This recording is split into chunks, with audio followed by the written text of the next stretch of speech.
guys, and welcome. So today we're going to be working on our version of the black flame candle. Look how cool. And we use the skull sleeve from Dimensional Drinks, so everything is going to be linked below. I just want to explain one thing before we get started. I'm using a Mother Tumbler blank in this, and when I initially put it into my skull, it was a little loose, which is fine. So I chose to glitter and epoxy my cup one time first, which I will show you, so that it fits snug into my skull sleeve. If you are using a wider tumbler and it fits snug into your skull sleeve initially, you might want to adjust your steps. You know, if you add a layer of epoxy, it may no longer fit. So kind of use your best judgment, and it really just depends which tumbler you are using for this tutorial. But other than that, let's get started. Hi guys, so let's get started. I am using a sublimation tumbler because it was already powder coated white, and I figured let's skip a step from having to spray paint our tumbler. But if you are using a stainless steel tumbler, just go ahead and give that a coat of spray paint. Because I'm using a sublimation tumbler, I do have to make sure it has an extremely good sand job so that our glitter glue doesn't repel it, and so that we have everything adhered really nicely to our tumbler. So just make sure you get the top and the bottom rims and all of that really well if you choose to go this route.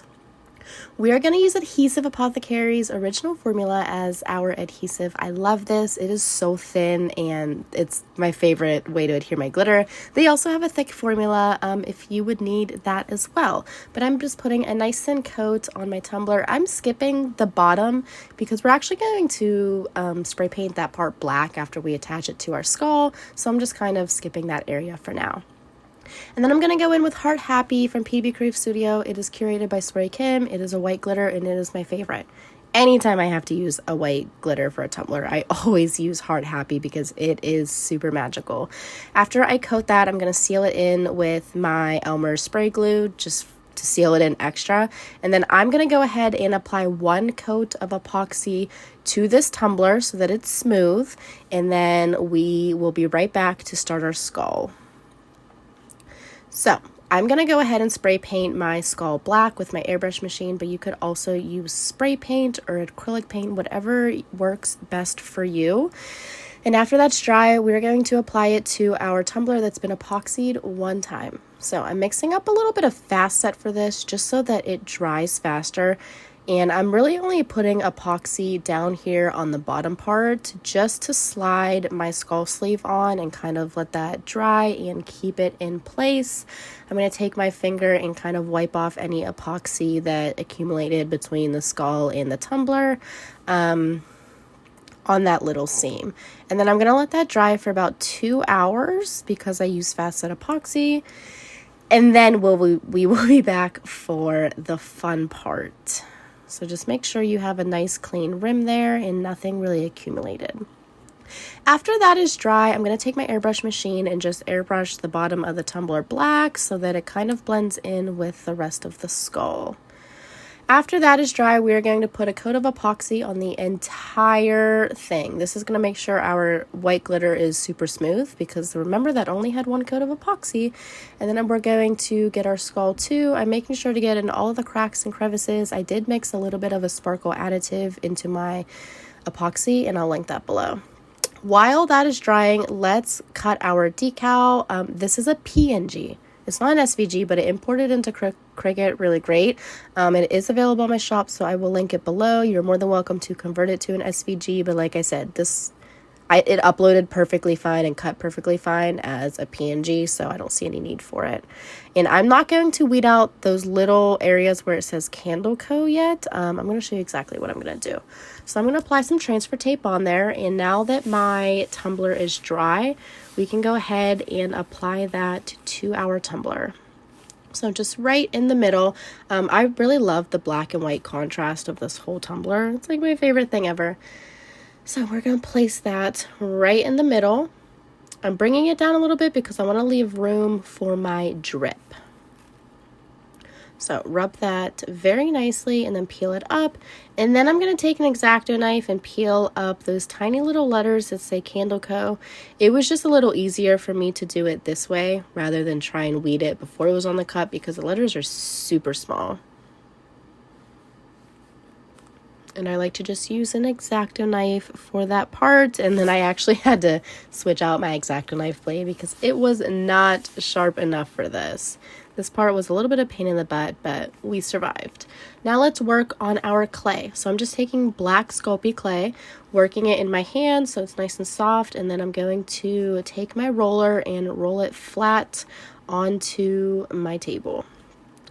I'm then going to take a pen and kind of draw my bat. You could totally skip this step if you didn't want the 3D bats, but I always have to have like a little bit of clay work in my tumblers now because I really do love working with it. So after it is laid, it is rolled nice and smooth on my table, I was going to take an X-Acto knife and draw my bats, and I was like, listen, I don't have enough control of this, and it looked really dumb, but I did allow you guys to see how dumb it looked before I was like, no thank you, and decided to draw it with a pen instead. I don't know. The X-Acto knife and the clay is a little harder for me to work with, so that's where I was like, no, that's horrible. Absolutely not. Let's re-roll it and start again from scratch. And here I decided, oh, we're going to try it again. No. The reason why I left this in the tutorial is because I want you guys to see that it doesn't always work out great the first time, and sometimes you have to try a different method. I also think it'd be a good idea if maybe you got some images of bats off Google or Etsy, and you cut those out by hand on a piece of paper and then traced it onto your clay. If you felt like you couldn't freehand it to save your life, kind of like me, that would be an option. All right, so now let's do it for real. This is where I got my pen and I was like, I'm gonna draw my bat on here because it's easier for me to draw with a pen versus an X-Acto knife, and it's a little sloppy, but that's okay. I'm just kind of sketching out my bat, and then I will follow my line work and cut it with the X-Acto knife. And you're going to do this twice. I did 2 bats, so you're going to repeat this step here twice. So now I'm using heavy pressure and I am kind of trimming off all of that excess away with my X-Acto knife.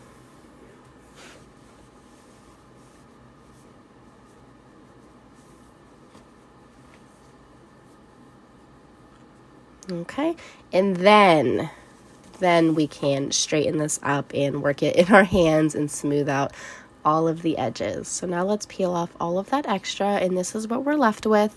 I then like to trim it up a little bit more, like that one little ear was a little funky. And I'm going to pick it up and I'm going to start smoothing everything around with my hands. You can also use a paintbrush and rubbing alcohol if you'd like, but I just noticed that it's easier for me to kind of just smooth out all of the edges with 2 fingers. It doesn't have to be perfect, but remember, we're not glittering these bats, so any imperfections, it is going to bake like that, and you will see it on your tumbler. So just take the time to smooth everything out and get it as even as you possibly can.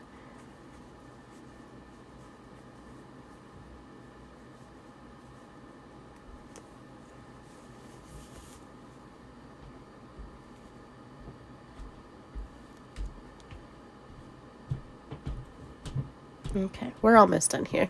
I'm then going to pick it up and we're going to place it on a stainless steel tumbler. You cannot bake the tumbler we've been working on already, obviously, because of the epoxy and all that. But here I am kind of seeing what it's going to look like to make sure I like the size.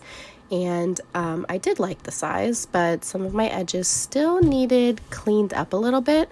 So now I'm going to place it on my tumbler and we're going to press it down so it curves, and we are going to bake it like this. Remember, we made 2 bats.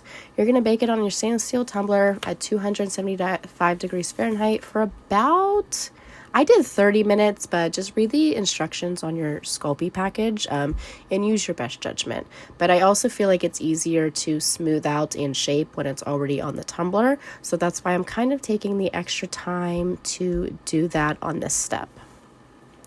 While that's baking, I'm just going to clean up my rim a little bit. We will use our Dremel later, but I just wanted to take an X-Acto knife and trim off all that extra stuff so that it looked a little bit cleaner.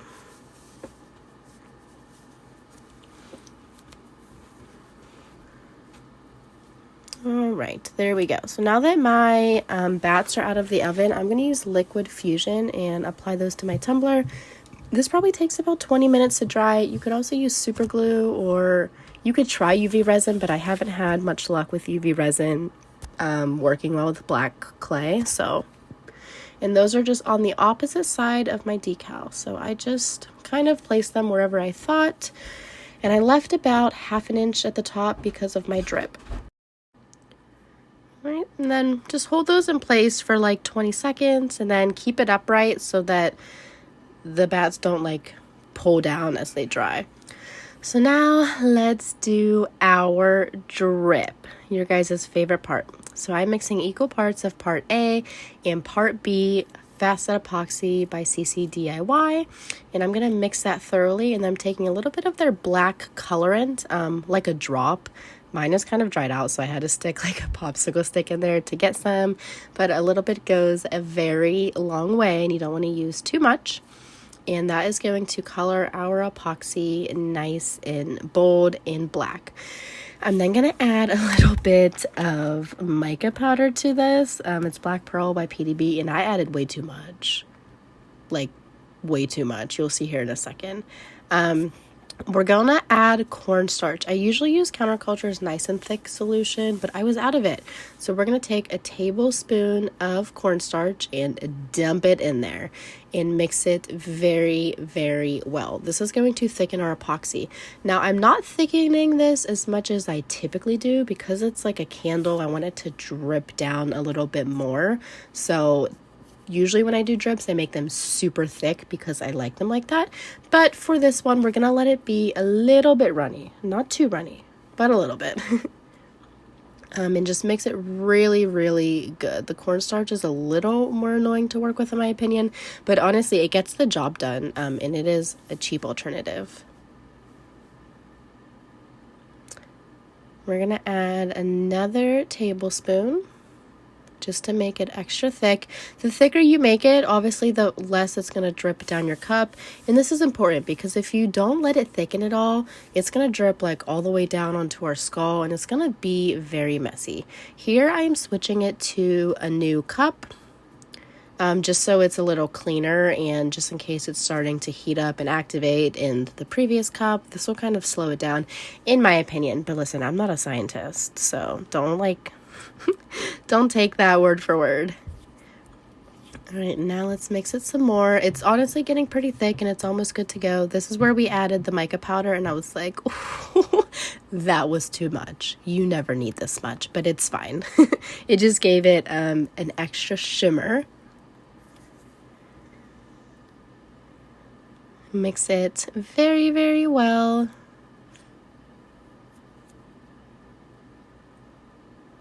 Look at that. It's perfect. All right, guys. So we're going to add a little bit more of cornstarch, okay? A little bit more, like 3/4 of a tablespoon. Mix that up, and then it'll be good to go and ready for your drip. And this process is going to vary. If you're using a different epoxy, if your epoxy was really cold or thick or thin, like it really makes a difference. So now let's angle you up. I'm going to take my epoxy and I'm going to put some on a popsicle stick, and I'm going to start wrapping it around my whole rim first. I'm not super worried about forcing any drips yet. I just want to make sure my rim is completely covered just in case it starts to like flash cure. So I'm trying to be very careful, and I like to scrape a little bit on the edges. And since this is still pretty thin, this will start to drip down on its own. You really don't have to add a lot for this to kind of start moving down your cup. And I'm also not worried about messing up the inside of my cup. I know some of you guys watch my videos and you're like, oh my gosh, there's epoxy all inside her cup. We clean it. Honestly, we clean it up and you would never know it's there. So I've kind of just like to focus on getting my drip perfect. And this is it as it is slowly starting to drip down. And I just choose to add a little bit in some areas. I put a little bit of a glob there so it starts to drip down a little bit past the decal. I don't want it to cover the decal because I want you to be able to read it, but I did want it to go a little bit over the decal. And same with here, I wanted that to drip kind of right into the bat. So just don't put a lot. just put a little bit on your popsicle stick and kind of scrape it against your rim to force any extra drips that you want. I also had enough epoxy left over, so I got a little bit of electrical tape. I'm sorry I didn't show this. And I lined it between my cup and my skull, as you can see. And I chose to drip the skull too. I was like, why not? It'll give it just extra dimension. And this part was a little bit harder, and I know it's hard to see, guys, because the drip is black and the skull is black. I apologize for that. But just a little bit of drip. And the reason we put that tape there is so that we didn't get this drip all over our white glitter. So we'll actually be able to just peel that electrical tape right up, and we'll have a nice clean separation of the drip and the white glitter. And I'm just kind of forcing some, and it will run down as well, but just kind of line your rim and force some drips down and let them do their thing. If there's any part of your drip that you don't love, you can wipe it up with a baby wipe while it's still nice and thin, but I didn't have to do that. And here I am peeling the tape off, so as you can see a little bit better, we have that nice clean line. Look at it. Ignore my messy office. All right, now that everything is dry, let's take an X-Acto knife and start cleaning up our rim, and then we're going to take our Dremel on our rim to expose a little bit of stainless steel and make sure it is all nice and smooth before we put our final coat of epoxy on. And as you can see, if you look at the drip, you can see it kind of dripped down a little bit further, exactly what I was going for. This is a Dremel. If you don't have a Dremel, I don't know why. It's my best friend. It makes my rims super clean and smooth, and I love it. I use this on every tumbler. I've had this specific one for like 4 years now, and it is by far my favorite. I don't know if they still make it, but if they do, and I can find it on Amazon, I'll link it below. But any Dremel will work, but this is the attachment I like. I don't love the flap wheels, but I do love those ones. Now I'm going to take my X-Acto knife and pop off that extra glitter on the inside, just so you guys stop judging me for it. Nice and clean. And we'll clean this up again at the end. Like when I pack this up to ship it to a customer, I take my X-Acto knife over it again. So now let's do our final coat of epoxy, and then you guys are done with me. So I'm putting fairy dust into my epoxy to give it that extra sparkle, especially over the skull. I want the skull to have a little bit of glitter, but I didn't want to actually glitter the whole skull. And we're going to spread that around our whole tumbler. Be careful around the bats. Make sure you wipe around any excess, like near the bats, because the epoxy will kind of pull and collect there and collect air bubbles.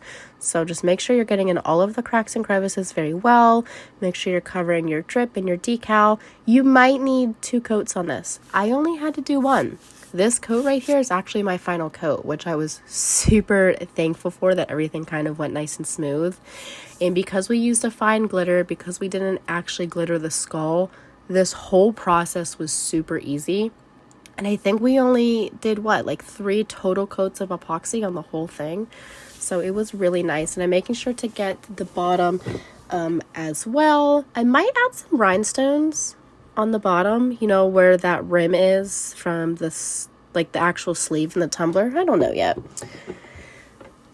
But we are going to pop this with a torch to pop any bubbles. I'm going to let this cure for about 12 hours just so it's fully dry.